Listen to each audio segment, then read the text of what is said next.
Okay, we'll just give it another 20 seconds or so for a few more people to join us, and then we'll start.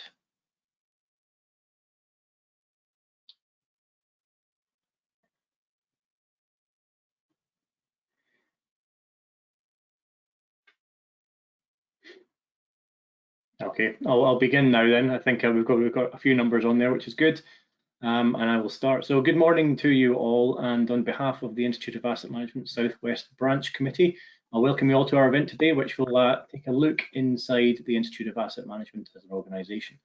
My name is Andrew MacArthur, and I am the Southwest Branch Committee Secretary, and I'm joined by my committee colleagues, Wendy Staden and Mark Tite, who will hopefully support me with the smooth delivery of this event and with any questions at the end of the event as well. We've got 5 areas that we are of the IAM that we're going to be looking at, which I hope will pique your interest.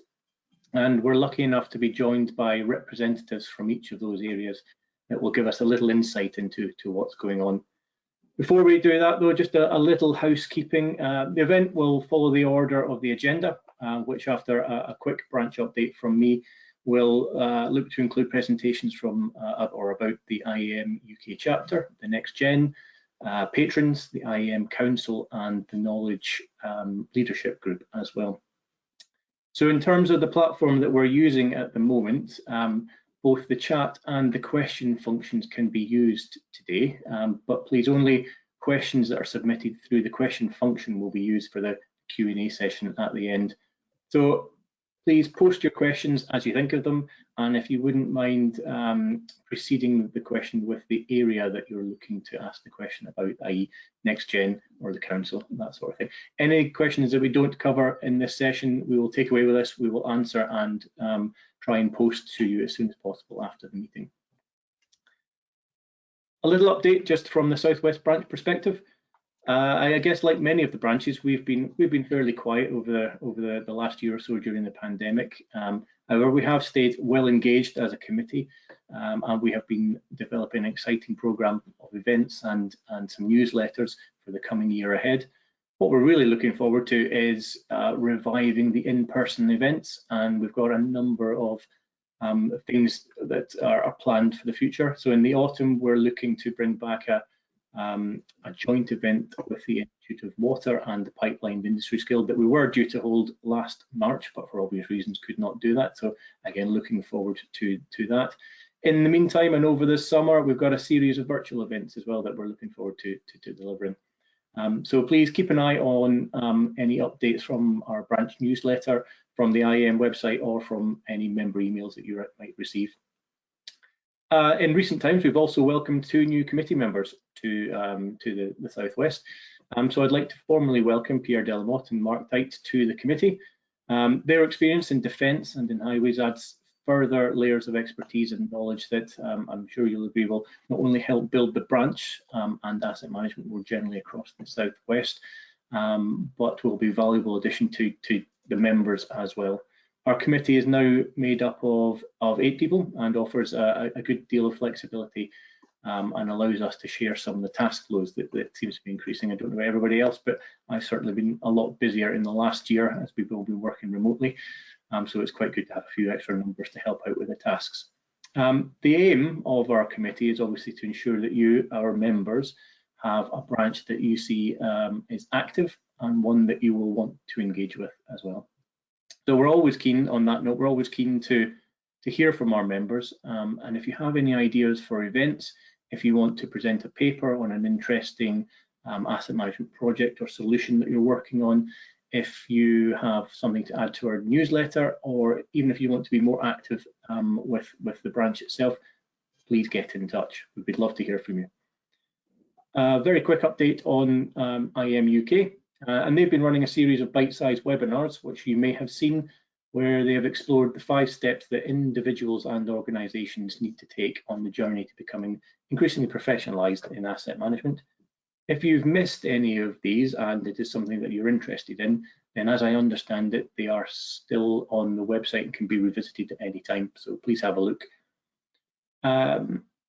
Hopefully you will have received an email recently that touches on engagement with the membership and the support that we provide as members to the IAM. this has led to the IAM's new Volunteer Now portal going live, and I understand offers a range of opportunities to engage with the Institute. So again, if you've got some time or if you're interested, please visit the portal, and I think underneath the membership tab, there are already a range of opportunities to select from, so go and have a look at that. Finally, before we hand over to the presenters, I just wanted to announce that a new group that's just started, the Defence Asset Management Community of Practice, which has been created recently, and I believe the inaugural first meeting was conducted just before Christmas.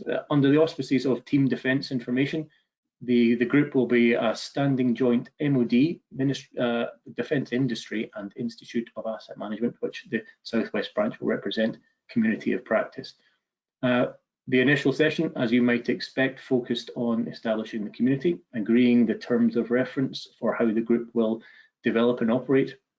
And in time, we will hope to give you further feedback on how things progress with that community of practice. So that is it from me, really, just as an update and a welcome to you all. Thank you all for attending.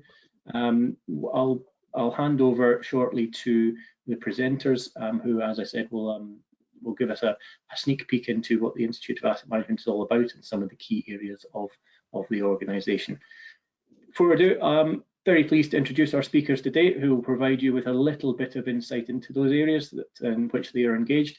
So just by way of some brief introductions, we have represented the UK chapter. We've got Graham Bruce, and Graham is the current chair and founding member of the IAM UK chapter, and he's also the asset manager at Manchester Airports Group. We've got from NxtGen, Will Slater, and Will is the chair of NxtGen, responsible for coordinating activity across the chapters. During the day, Will's a senior consultant at AMCL and specialises in the areas of investment planning and decision making. Representing the patron side of the organisation, we've got John Skelton, and John is the head of asset management at BMT and is the BMT representative on the IAM UK patrons group. Again, he's here to give some insight into the patron side of the organisation. Representing the IAM Council, we've got Ashley Barrett, and Ashley is a council member.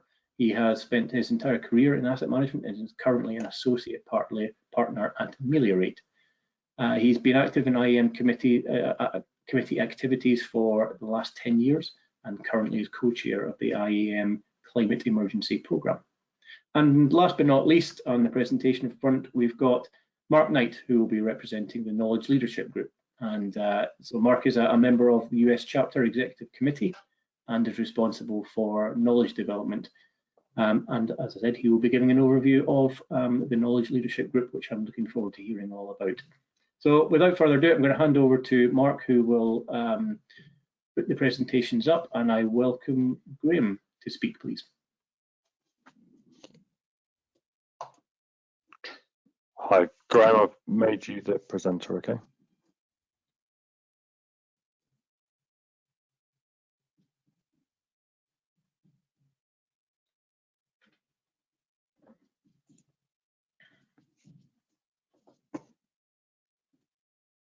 Yep, thanks, Mark. Hi, everyone. Yeah, just hope you can see the presentation there. If I just start that up, hope that's coming through okay. I'm joining you from a rainy Manchester this afternoon, so it's a bit dark and grey here, just to reinforce the stereotype. Yeah, just going to talk through a little bit about the IAM UK chapter. Just getting a bit of an overview about what we do and how we work in the UK on behalf of the IAM. So I guess what is the chapter? Chapters are basically organised groups of members, and we focus on one or more countries. So represent the UK chapter. We really provide that structure for people to come together across the UK and service that sort of immediate interface for members to engage with the IAM. As you're probably aware, being on the call today, there's also the branches. So the branches exist within the chapters, bring people together on a more local scale for regional events, networking, that sort of thing. So the branches belong to the chapters and represent the chapter in that specific area of a particular country, for example. So to get involved with the branch, you can register with a chapter through your membership section on the website.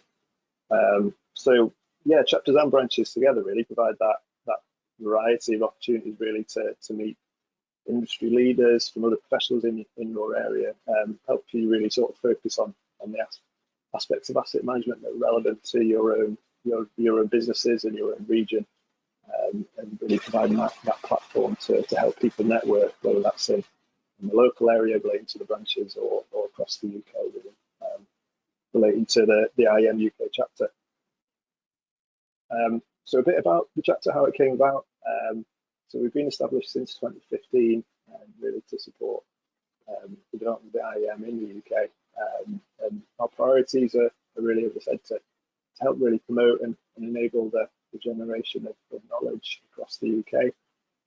How we apply that, help people in terms of training and good practice on it, with a UK focus, and really helping people develop their skills in asset management and the organisations that they work in. So to sort of run through our aims really, obviously represent the vision and the values of the IAM in the UK. The real sort of core of what we do is engaging with our members, understanding what you as members need from the IAM, and how the IAM can support you in the UK, and making sure that what we're delivering is valuable to you as members. As I said, we aim really to help raise knowledge and awareness across the UK, and help that knowledge to continue to grow. And obviously the key aim of the chapters really is to provide that UK sort of focus on things, so influencing UK public policy where that's important, and industry practice on sort of key topics within the UK, and obviously representing the UK interests within the wider IAM as a whole. Who are we? Well, as I said, we're all volunteer members and representatives from right across the UK. So I'm the chair of our committee, and it's got listed there the members of the committee. There's 11 of us overall. So if you've been involved in asset management, you may know some of those names there from your wider networks. And we've got a great mix of experience really from across so many sectors, from consulting and advisory side of things to some of the really big UK asset and infrastructure organisations in the UK, which provides a really good sort of varied experience and input in everything we do. From the day-to-day sense, in terms of what we do, we work very closely obviously with the UK members, with the UK branches, so providing that local area support on behalf of the branches, and making sure we provide that focal point for that UK-wide coordination right across the branches, and providing that direction and alignment. We work very closely with IAM Council, so we're co-opted there as a representative on the UK chapter to provide representation for the chapter, and that provides a great insight into everything that's going on across the IAM. You may be aware there's other global chapters as well, so we work very closely with those, USA, Canada, Ireland, Germany, and the Netherlands, in our approach and sharing knowledge and best practice there. And internally within the IAM, working across all of those key areas.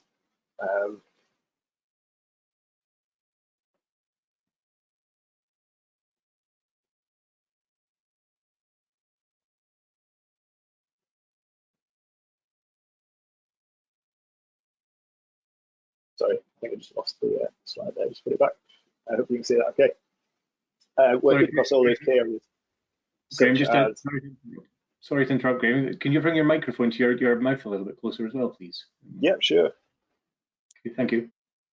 Yeah, oh, that's okay. It just dropped out for a minute then. I'll just make sure that's working.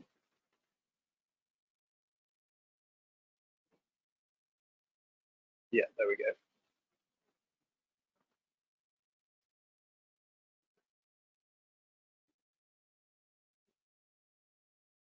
We've lost your screen now, Graham, again. Yeah, apologies, dropped out a bit then. Hope you can see that okay.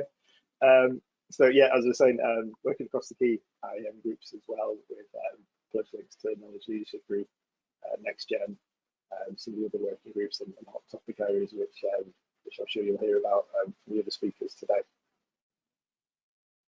Yeah, so very quickly, just some of the key areas. We're there to really sort of earn and manage these activities across the UK. So the committee leads on some key areas, really, events, which you heard about in the introduction there. So the webinars that you may have seen and may have taken part in through the UK. So as Andrew mentioned, they're available on the member sections of the websites, and we look to ensure we've always got a programme of events across the UK. From a communication point of view, really developing and strengthening communication across the UK on behalf of the IAM, so making sure members are up to speed with everything that's going on and the opportunities to get involved. So you may see in the UK newsletters that we sent out recently. Membership point of view is really sort of understanding the membership, understanding what sectors our members work in, what areas they're involved in, and making sure that what we offer on behalf of the IAM is relevant and valuable to everyone. Technical point of view, as I said, finding that UK representation on some of the key areas, for example, within the Knowledge Leadership Group, and providing UK support on some of the key areas such as the subject-specific guidance, which you may be aware of. And that sort of links very closely with outreach and collaboration. So we work closely with some of the other relevant UK bodies to foster that alignment and development of the relationships there. So we've just recently affiliated with UK BIM Alliance, for example, so we've got representation there in that group, working on key topics such as the development of BIM across the UK, and also reaching out to academic sectors from the sort of grassroots side of asset management as a career choice, working more closely with universities to help support knowledge at the early stages of people's careers and interest in asset management. So yeah, just to sum up, really, current priorities, really supporting the development of the IAM in the UK and making sure we really sort of focus on promoting the knowledge generation and sharing that on a UK basis, supporting and encouraging more local IAM activities within the UK. We're really raising the awareness of the IAM as a professional body within the UK, working really closely with us to make sure we further discipline and asset management and provide a leader voice on UK matters. As I'm sure everyone will mention today, this doesn't happen really without that volunteer support. So joining the chapter or the branch is a great chance just to gain that recognition as an asset management professional, and provide some great volunteer opportunities for developing events and activities, working with other professional bodies, as I mentioned, producing and coordinating member content that goes out to people within the UK and represent the UK as a voice in some of the key working groups, and obviously that professional recognition. So as Andrew mentioned at the beginning, the volunteer now section within the membership pages is a great way to get involved. So yeah, just a quick summary really of the UK chapter, and yeah, happy to take any questions at the end of the session. Okay, thanks, Graham. So we're going to have questions at the end there. Yep. Yep, great. Cool. I will pass over to Will. I'll make Will present now. Okay. Thanks, Mark. No worries. Brilliant. Hopefully you can see my screen. Is that coming perfect. through all right? Yep. Brilliant. Yeah, so good afternoon, everybody. And thanks for the introduction at the beginning. Will Stater, I'm the current committee chair of NxtGen. And this is just sort of 3 or 4 slides on what NxtGen is, and kind of what we do and how things are changing moving forward for NxtGen. So we are oops, I think I've stopped sharing the wrong screen now. So we are really focused on being the community and the sort of the group for those that are at the early stages of their sort of asset management career. So we're really focused on people that are maybe graduates or maybe made a career change into asset management, and this is their first role there. So very much in that initial sort of professional development, that IPD stage of their career. So they might have joined as sort of a student member or a first level of membership in the IAM, and they're looking to become full members. So focusing on that area, and we want to be the leading group for that area. We are a global network, so NxtGen is run globally, and more chapters and regions are sort of beginning to run their own NxtGen activity. But we do it under the sort of the same set of objectives and the same vision. So that's sort of what I'm showing on the screen there. We want to provide a strong learning environment for the reasons I mentioned earlier, the people are in that initial sort of development stage. We want to have an engaged community, and sharing knowledge and experiences is really important for people at this stage. Promoting the discipline, clearly we want to develop these members or NxtGen members into full members of the IAM and beyond, and move them into the CPD stage of their careers. And then we also want to ensure that all the other IAM groups that you'll sort of hear from today are considering, NxtGen, typically our younger members' views, because they are the future of the institute. What do we do? What's sort of the first 6 points shown on the screen there are sort of some of the typical events and activities we run. So talks from the top, we often get sort of senior leaders in the asset management discipline, and they give talks. We host debates. Sometimes we actually do that first point in collaboration with other institutes. A recent example was that we did a debate with the Young Management Consultancy Association that was attended by sort of over 80 people. That was, well, I say it was recent, it was probably 18 months ago when we could do that in person. Social networking events, conference sessions. So NxtGen can sometimes have a whole stream at the conference, but we will also run sort of specific sessions. A common session we run at the conference is the Introduction to Asset Management, which is the 2-hour workshop that gives the basics of the sort of asset management. Site visits or on-site insights, as they're called. One was shown at the bottom there. That was, I think, at Manchester Airport, where we sort of took 10 NxtGen members behind the scenes at Manchester Airport. Hackathons and webinars, more recent events and products and services added to the NxtGen portfolio.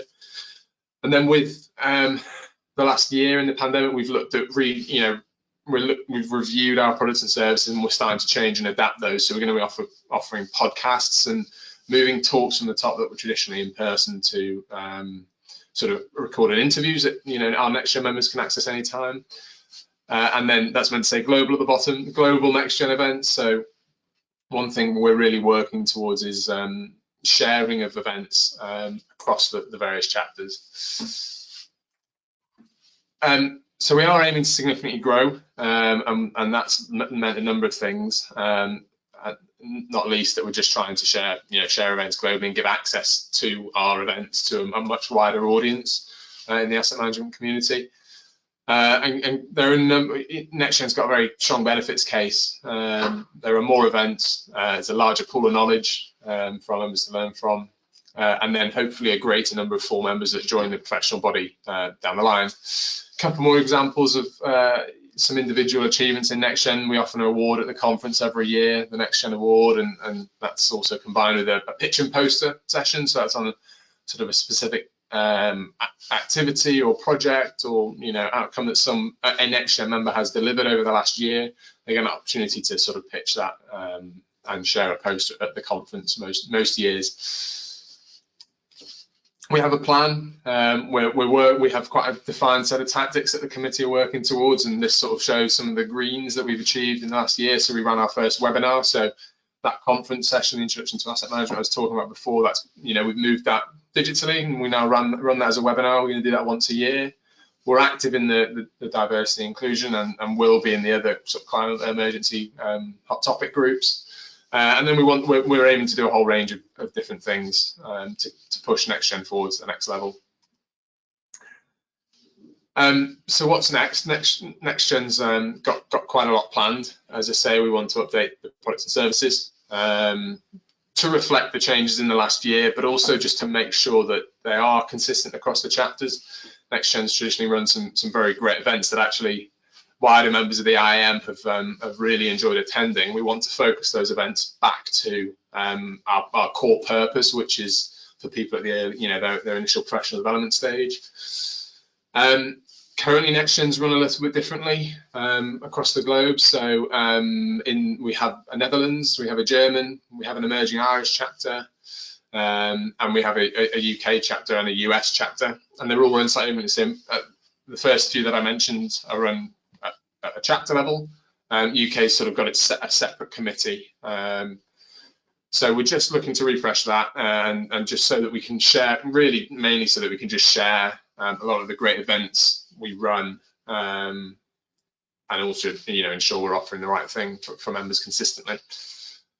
We engage quite a lot with patrons actually to bring sort of newer members into the IAM. So the patrons are very active in helping us run the committee. So they provide volunteers to run the committee, and they're also they're committed to the IAM, so that they often share the message of NxtGen quite a lot through their organisations.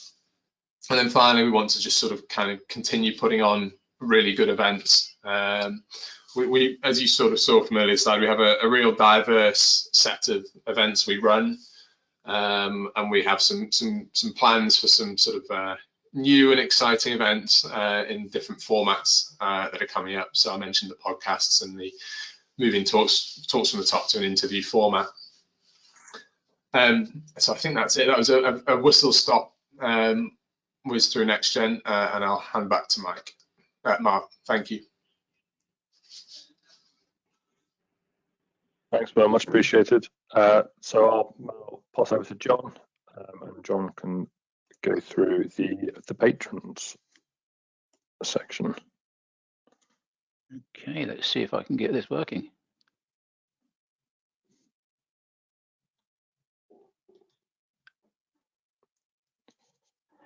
You can see there we go, all good. All good, excellent. Well, thank you for inviting me here today to talk about the IAM patrons. As already introduced, my name is John Skelton, and I am the BMT rep at Patrons. Okay. No slide movement, that's interesting. Okay, so over the next few slides, I will explain what patrons are for, who they are, what they do, what's in it for the patrons, and how to become a patron. Patrons are appointed from existing and willing corporate members, and patrons' terms of reference makes provision for there to be several chapter patron groups around the world. However, at present, there is only one single UK-based patron group, albeit that several of the corporations represented are themselves international in nature. Nonetheless, every patron is an IAM ambassador in their own right and valued for the profile and influence they bring to support the mission of the Institute. And patrons make a significant contribution in terms of annual fees and donations, as well as providing significant effort to support working groups. And a recent example being support to the development of the Register of Professionals. And of course, similar to all committees and groups within the Institute, patrons are there to foster and promote the application of theory, principles and techniques.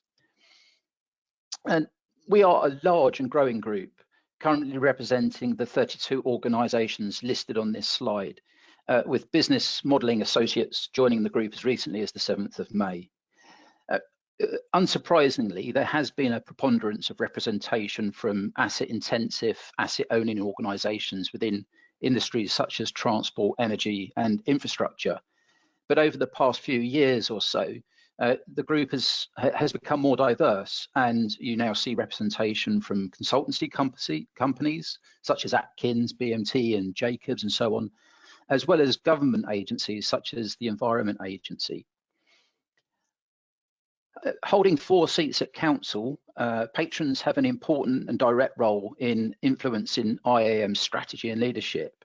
And patrons are also represented at NxtGen, faculty, and so on, and are looking to fill the current vacancy on representative vacancy that we have on the knowledge leadership group. And all patrons are encouraged to register with one or more chapters or branches. And indeed, I have the honour to be the patron sponsor for the IAM UK Southwest branch. So that's even more reason for me to speak to you today as well. Now, patrons meet typically 4 times a year, and pre-COVID, obviously, that was face-to-face with patrons taking turns hosting the event. But for obvious reasons, more recently, things have been virtual. We normally split the meeting into 2 sections. We first receive updates from the numerous patron representatives, as well as briefs from the IAM office, with Ursula Bryan, Andy Watts and David McEwen attending regularly. And that's significant as it enables all patrons to voice their opinions and thoughts directly to our IAM board members, as well as via our membership on council. In the second half of the meeting, we move on to the topic of the day, if you will. And in the recent past, this has included topics such as training and digital twin, for instance. Patrons can address any topic they see fit, with no restrictions from elsewhere in the Institute. And topics are chosen democratically by the group for up to a year ahead at a time, albeit, of course, we do try to look across the rest of the Institute for inspiration for our topics. I think an important point to note is the Chatham House rule applies to all proceedings at patrons, which means participants are free to use the information received without revealing the identity or the affiliation of the speaker, unless the speaker agrees. And this really creates an atmosphere where attendees feel free to highlight weaknesses in their own organisations without fear of reproach, and also feel free to offer advice and guidance to each other.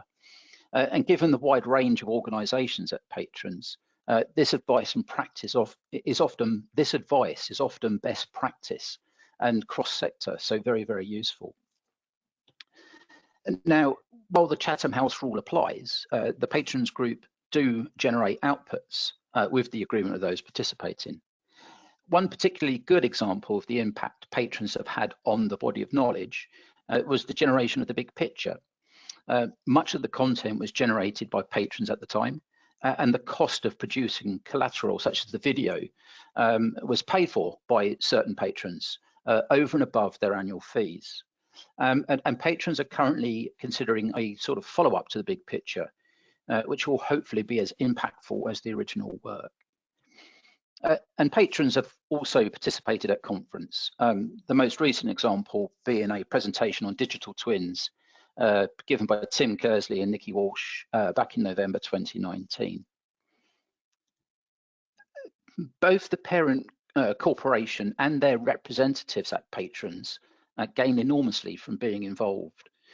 Corporations see an increase in their status as an asset management organisation, and the attendance of board members at patrons demonstrates the influence the group has on the Institute. A large range of sectors are present at patrons, which enables the transfer of best practice. And increasingly, patrons have direct access to governmental organisations.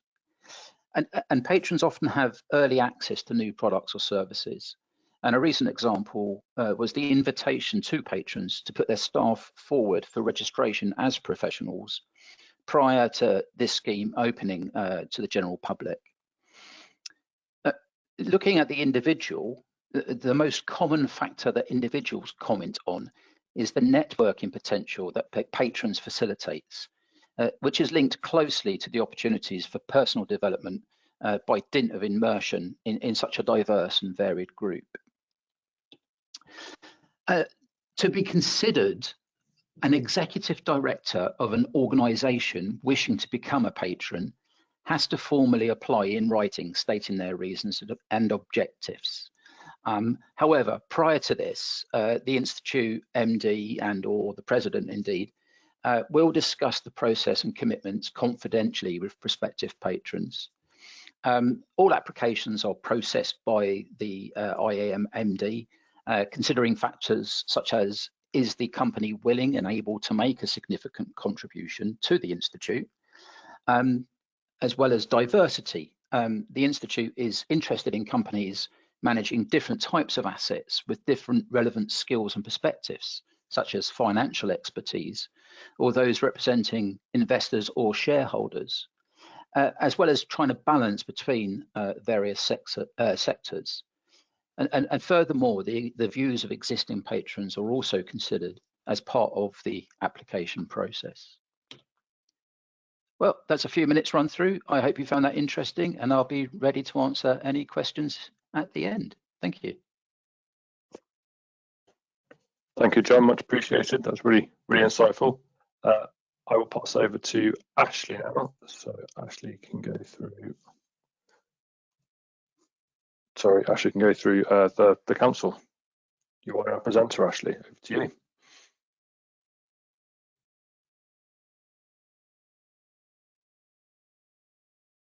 Can you see my screen? Yep, we can see your screen and we can hear you clearly. Okay, that's great. Thank you. Well, look, firstly, thank you so much to the IAM UK Southwest branch for inviting me this afternoon. I think it's often said that actually individuals and volunteers are the lifeblood of the IAM, and so I very much appreciate the opportunity of talking with you this afternoon.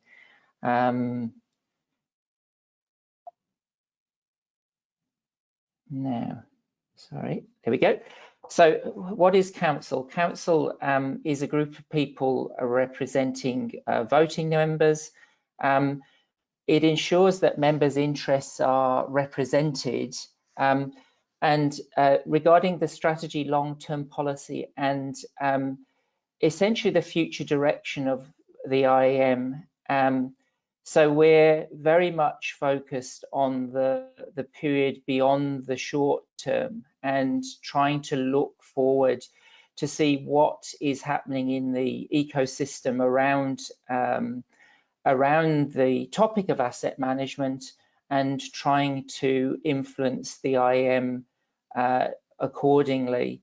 So council is a group of people that includes board members, the IAM board, and we meet, it says there, twice in London and twice online. Obviously in times of pandemic, all of the meetings over the last year, 18 months have been online, but the beauty of that is it does give an opportunity for a wide diversity of views, and certainly council has been over the last 18 months very much focused on how it increases the diversity and the connection and the visibility of the work that it actually goes on to do. And so hopefully I'll be able to explain some of that in this presentation. There are the council members, as it said before. There are representatives of patrons, representative corporate members. I'm one of the representatives of the voting members, of which there are 5 of us representing you as individuals.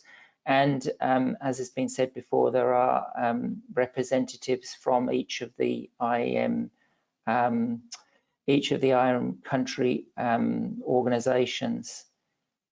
I wanted to talk a little bit about the Hot Topics group, because I think from a perspective of the of council, perhaps this really gives us focus about where we've been putting our thoughts, our energy, our efforts as a group.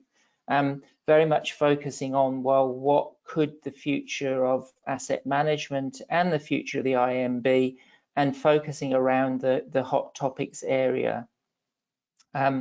So we have the 4 hot topics which are currently being run. As was said in the introduction, I'm actually currently privileged to be Deputy Chair of the Climate Emergency Programme.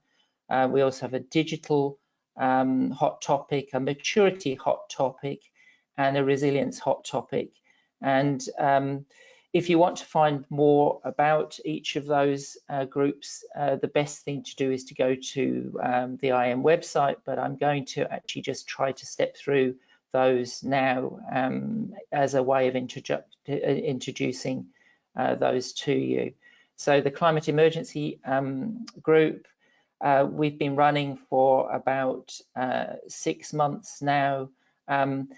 Really at the suggestion and desire of Ursula as president and patrons more generally, to really focus at what we consider to be a really important topic, connecting what's happening around climate and climate change to the work of asset managers and the asset management community. Sally, who's also co-chair, and I are very much focused on trying to make the Climate Emergency Group as open and as connected. And so anybody who has a view on climate emergency from any particular perspective is welcome to come and join us. And there at the bottom of the screen, apologies it's small, but if you go to the website you'll find it in more detail. We've got some suggestions as to what our aims are as a group of individuals. As a result, the IAM's got a position on climate change and climate emergency, very much trying to actually stake a position, because we believe that we do have a position on climate change, and clearly much to do. Second hot topic group, based around resilience. Certainly there's a lot of cross over between the resilience hot topic group and the climate emergency group. This group again is spent the last 12 months or so trying to increase its focus and its direction and its policies working, and certainly would be appreciated if people are interested or have a view on the topic of resilience, to approach that group to come and join and be part of what I think is a really important part that we can play. Third group, the digital hot topic group. It's clearly obvious that digital transformation is for asset management and for asset managers an important part of the work that we do as individuals and as collective, and this work's probably, this hot topic group is probably the most advanced. It has been doing some great work, and again invites people who are interested to join. The position statement there is available to you on the website. And the fourth hot topic group, the maturity group, this group is perhaps less advanced. So if you are somebody who has an interest in maturity, asset management maturity, you're invited to put your hands up, and certainly it would be very, very welcomed by council. Those people who have a view and some input to that would be most welcome. It's been mentioned before, but I did want to make a plug. Council has been working with the office to try to make the workings of the IAM more visible and more transparent and more accessible. So the Volunteer Now portal, which is available under the members part of the website, is a great way to register interest. Council meeting last week or so, it was communicated that we've already had, I think, over 60 people put themselves forward to volunteer, and very much appreciate their putting themselves forward, and encourage everybody to find a place. And so if you actually go to that part of the website, you'll see that there is opportunities to be involved in committees, long-running groups, and also short-term projects. So thank you for the opportunity to talk to you today. Very happy to answer any questions that you've had in the questions. Thank you. Ashley, much appreciated. I'll pass over to Mark now to do the knowledge leadership group. Mark, you are now presenter. Yep. Okay. Hang on. All right. Cool. Can hear you clearly and see your screen. Thanks. Okay. Well, greetings from the colonies. I won't go into my personal background. I've had far too many jobs. Part of that is because I like to have fun and make a difference. It's kind of what I live by. But the one constant, I think, through the last few jobs has been the IAM. I think that gives me an opportunity to do both of those, and just to the points that people have already made, and especially to the one just now that Ashley made. I think Andrew talked about call for presentations and newsletter articles. Will talked about sharing and networking, and you know, Ashley said about volunteers are the lifeblood of the IAM. I first volunteered for something about 7 or 8 years ago, and it's been a wonderful experience ever since. So if you've ever thought about it, the networking opportunities and chances to grow and work with people are phenomenal. And John, yeah, the big picture is awesome. So let's just get through this quickly. I want to make sure that we've got time for questions. So the Knowledge Leadership Group is a standing committee. I guess the key thing, and I think it's probably on the next slide, is that the KLG does not actually develop knowledge material. Our view is more to, our role is to help set direction, do peer review of topics. And I've got a snippet there from the IAM strategic plan, the current plan with, we just go to the next page. I pulled out a couple of things I wanted to talk about. I think this reflects the views from the other presenters as well. You know, I mean, the IAM is a learned society. We want to give value to our members, but we also need members to be engaged. So it's a kind of a two-way thing here. I think the hot topic groups has already been mentioned. I'm part of the resilience group. I think we're having a lot of fun. Hopefully you saw the resilience survey that came out. Getting regional thought leaders is important to us. So again, it goes back to Andrew's point about if you've got ideas for presentations, newsletters, get involved there. I think knowledge will help us, will grow. I certainly, before I even became a member of the IAM, was aware of some of the IAM material and was already using it and found it tremendously useful. I suspect many of you have as well. The sector-specific guidance, that's something I guess as an outgrowth of the subject-specific guidelines. We've been talking about that and potential ways to go with that. I think that's going to be I think it's going to have some unique challenges, but a really interesting challenge to take on. And again, I think, yeah, by getting more volunteers and people getting more engaged, I think the IAM is going to grow, and I think people who get involved will get a lot more out of that. And we need more involvement from the various chapters. So I'm doing my best to push things through from the US perspective and get things going over this side of the pond. Who is the KLG? Over the last 18 months, it's been a little fluid and fairly bare bones, I think. I would say the consistent factors have probably been myself and Naval. Also, Andy Watts has been on most of the calls, and David McEwen has been pretty heavily involved.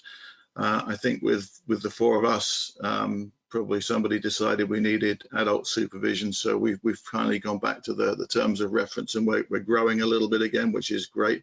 So we've got Bernard representing the Canada chapter, Rob's representing the presentation and technology side of things. We got this very suspicious looking chap from the UK chapter, and Keith leading the SSG work. Actually, I first came across Ray about 7 or 8 years ago working on an SSG. He's a great guy, and I think he's a great addition to the Knowledge Leadership Group. In terms of why we exist, I'm not going to go through all of this. If you want to read through it, go ahead. But as I said, part of this is prioritizing the knowledge development plan for the IAM. We've been working through that the last few calls. We want to add new projects to that. We plan to have a portal where people can actually go to the IAM website and submit ideas for knowledge development, and you know, why you think that's going to be valuable. So that's going to help us get new ideas in the hopper. Obviously, the 4 hot topics are going to be generating some good ideas as well. So really, you know, what we're trying to do with the knowledge, again, is feed value back to the members, and you know, members are where the good ideas come from. So it's a very symbiotic thing we have here. We are an advisory group, so we don't have any real powers. We just get together, try to figure out what to do and get on with it. My role in the US as chair of the technical committee involves generating knowledge, so I guess I have a bit of a conflict there. I've been coercing some of my colleagues in the US to help write articles to try and generate traction on topics like digital twins and intelligent assets. Obviously, I have to recuse myself from the peer review when that goes back to the KLG. But again, to Andrew's point, if you've got ideas and you want to throw them out there, please go ahead. We'd love to see them.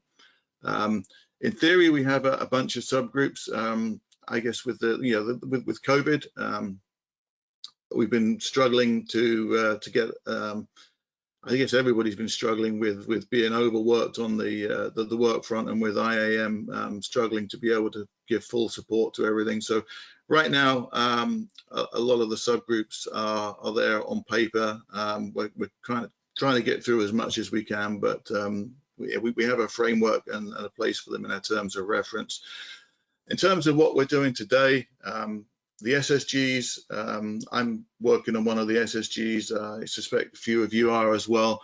We're getting to the end of that road now. So as we move on from the subject-specific guidelines, we're looking to get into sector-specific guidelines. Ray and I have been having some discussions on that and have some ideas that we want to push forward and get out to people. The IAM's also been contributing to the Global Forum's review of its landscape document.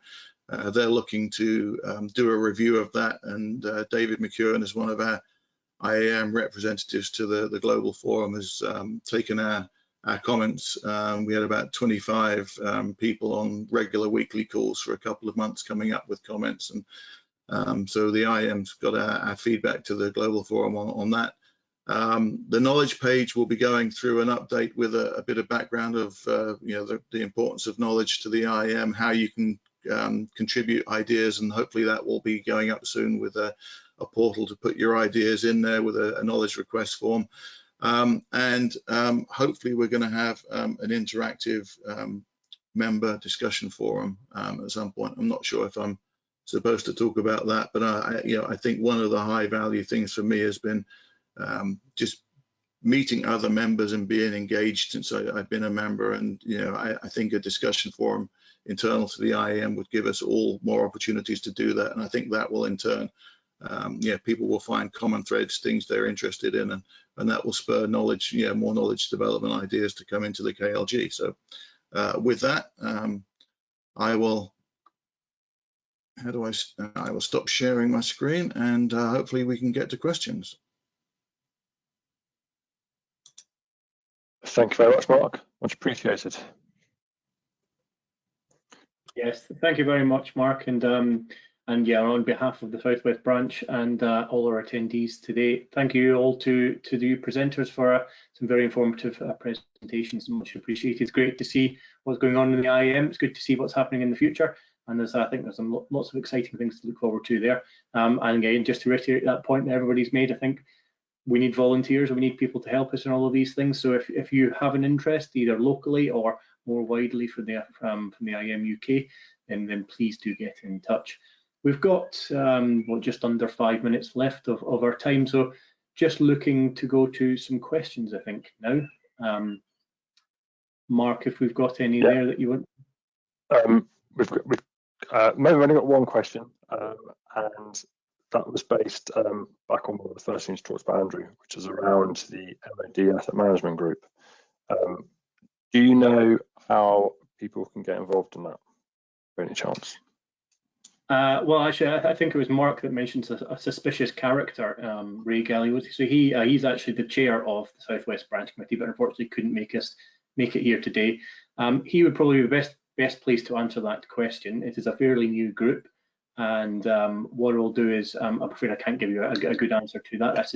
I'd probably say yes. The answer is you will likely be able to, but Ray would be best placed to answer it. So I'll take that question away from him and post a proper answer from Ray or Pierre, if maybe he's on the call, might be able to answer it, and we'll get that back to you as soon as possible. Cool, that's fine. I have another question, which is going to be aimed at Will. So around the NxtGen, is NxtGen kind of age restricted at all, or is it open to anybody? No, not age restricted at all. It's purely if you are in that initial professional development stage of your asset management career, essentially. So if you're a new joiner to the institute, or just starting your career out, it's not age restricted at all. Let's talk about maybe having a restriction around length of time spent in NxtGen, just to keep it really appropriate and relevant to the members. But no, at the moment, no age restriction, no time restriction.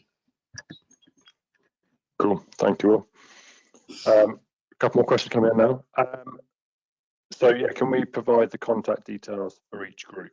Yeah, if you want, as part of this, we'll go up onto the IAM website, and we can, if you want, make sure each of the groups are within that process. Therefore, you can get the contact details from there. Another question is back to Will again. NxtGen looks to be national. How are social events organised, i.e. are there regional focuses? Sorry, I missed the end of that. Was it how are social events organised? Yep, given and it's global? are there regional focuses? Yeah, they are. So the social events are in, they have been in. We usually typically run a Christmas social. That's the one we run, and that is UK based. I couldn't speak for the other chapter leads, but I think they do sort of similar things. The regions have their own social events. Cool. Thank you very much. They're all the questions from the attendees. At the moment, there's nothing else come through. Oh no, sorry, there is one more that's come in now. They're coming in. So another question for the patrons, or for the patrons, is how long do patrons typically stay involved? Is there a time limit? There is no time limit, and the length of time that the organisation continues to sign up as a patron is, of course, entirely dependent on that particular organisation. So there's no typical, really. What I would say, though, is it's rare for organisations to leave. They tend to stick around. The representatives may well turn over as they move around within their parent organisation, or indeed leave the parent organisation. So there can be more churn perhaps with the representatives than the parent organisations. Thank you very much. So Simon, I have got a link for the defence, which I can send across to you if you want in an email, so you've got that. That'll give you access to the code of practice for the defence group. Okay.